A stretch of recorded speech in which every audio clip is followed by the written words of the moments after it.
In this video, I'll teach you the various methods to create, edit and format text in AutoCAD. You can try out the text related commands in this figure, and this figure is provided along with the video.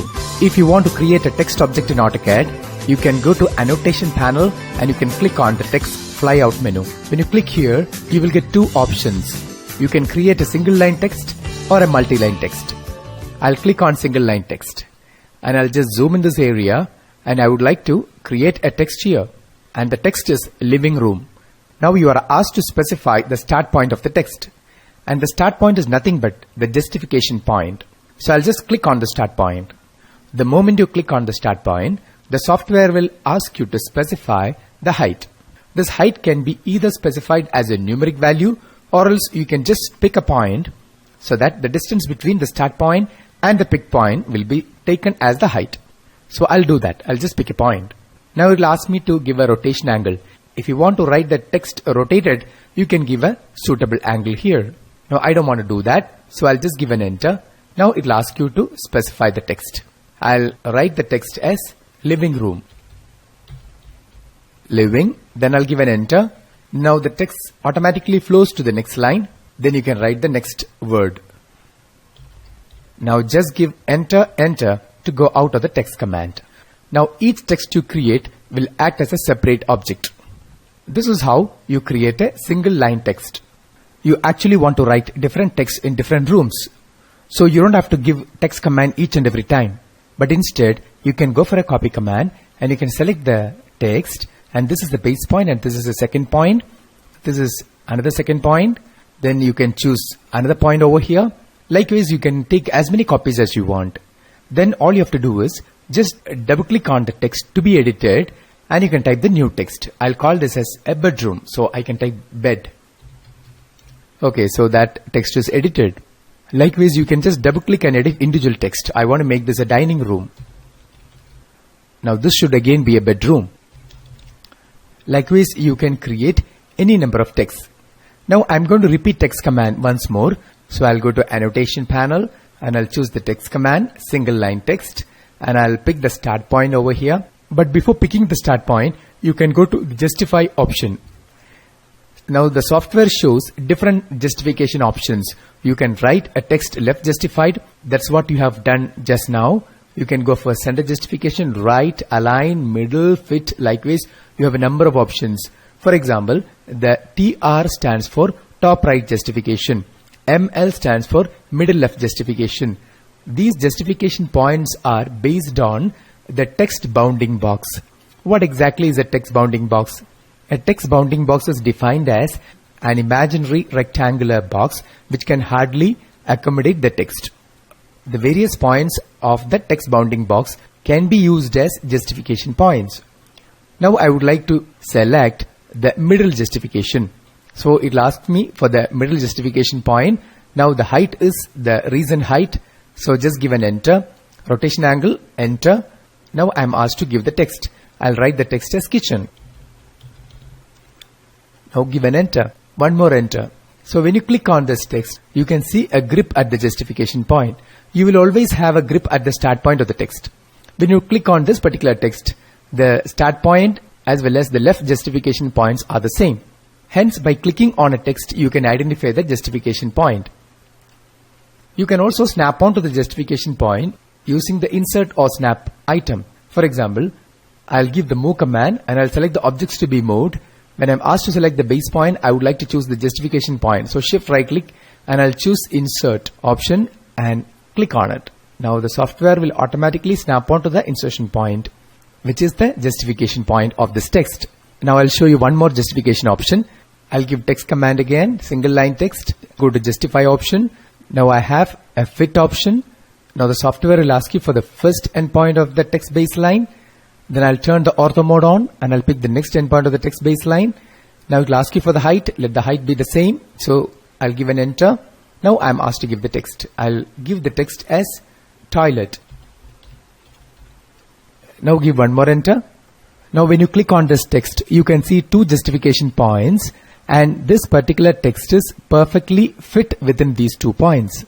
So likewise, rest of the justification options you can explore on your own. After you create a text, any parameter related with the text can be edited using the Properties panel. Suppose I want to change the height of all the text to a certain value. So how would you get the current height? For that, just select any text and press Ctrl 1. The current height is displayed as 27.9. Suppose if I want to change the height of all the text to 20. So all I have to do is just press Ctrl 1. So you will get the Properties panel. You go to Quick Select. You can select the object type to text. And you can just give OK. Now it will select all the text. Here the height is presently 27.9. You select the height and you make it 20. Now just give an enter. Now the height of all the text got changed to 20. If you need any clarifications on using the Quick Select, please refer my tutorial on various methods of object selection. Using the Properties palette, you can change the general properties such as color, layer, line type, etc. You can also change a special property related with the text that is called style.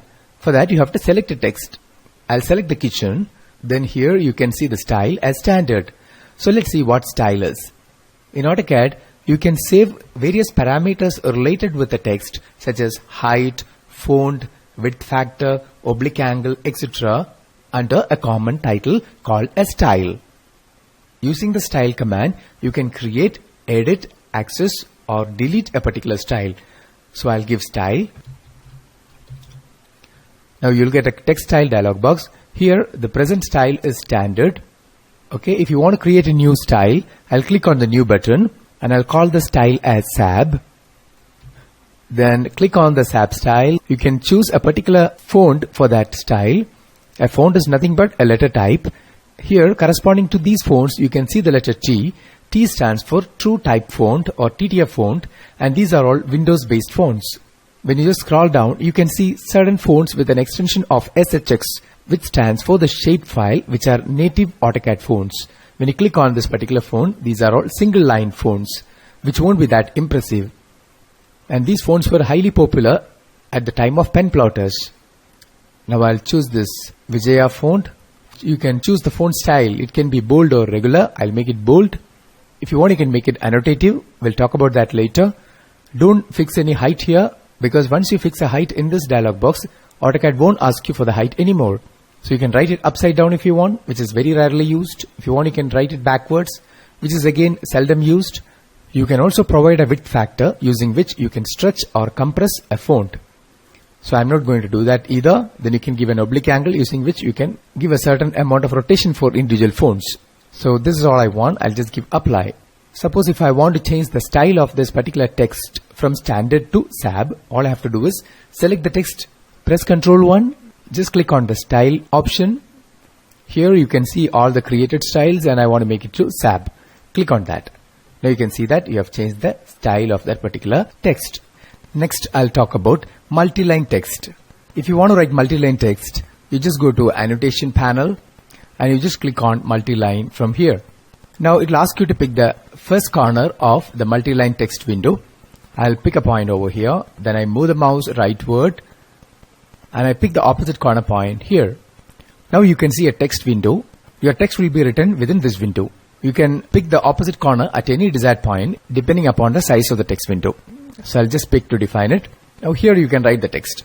Now when you get this text window, you will get a text editor ribbon in which you will see all the parameters related with the multi-line text. I'll write some text here and I'll give enter. Now it flows to the next line, then give enter. Likewise, you can type any number of characters to create a multi-line text. Alternatively, you can also copy paste a text from a text editor. I'll delete all this text. So I'll select this text and press the backspace key. Now I'll go to Notepad. Here I have a text which is written. So I'll select all the text. Then I'll press Ctrl C to copy it. Then I'll click over here, then Ctrl V to paste it.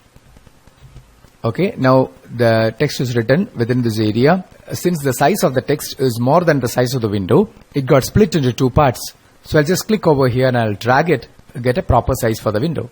So when you click on this handle at the corner, you can flexibly resize the size of the text window. When you go through the text editor ribbon, you can see that it consists of almost all options which you see in a text editor or word processor software. Suppose if you want to change the style from SAB to standard style, just click on that. Now it will ask you whether you want to change it. I'll give yes. Now the style got changed. You can also make it annotative. We'll talk about that later. You can change the height of a text. For that you have to select a text. Then you can give a different value over here. I'll make it say 35. Give enter. So that particular text got changed. You can mask the text if you want. Mask will add an opaque background color behind the text. For that, just click on the mask. You have to activate use background mask. Then border offset factor you have to give. Border offset factor, if you give above 1, it will draw a border outside the text. If it is below 1, it will draw a border inside the text. In fact, a value which is above 1 is preferred. If you click on use background color, the background color, which is this particular gray color, will be used as a background mask. But I would like to give a different color. I'll give red, for example. When you click on red and give OK, you will see the red color as a background color. So that's the use of mask option. Now I'll click on the mask and I'll disable use mask option and give OK. So the background color disappears.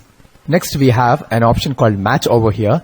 So using the match option, you can extract the property from an existing text and it can be given to any other text in the text window. For example, I want to give the property of this particular text onto some other text. For that, all you have to do is select the text from which you want to extract the property. Then you click on the match option. Then you click on the text where you want to impart this property. So just select this text.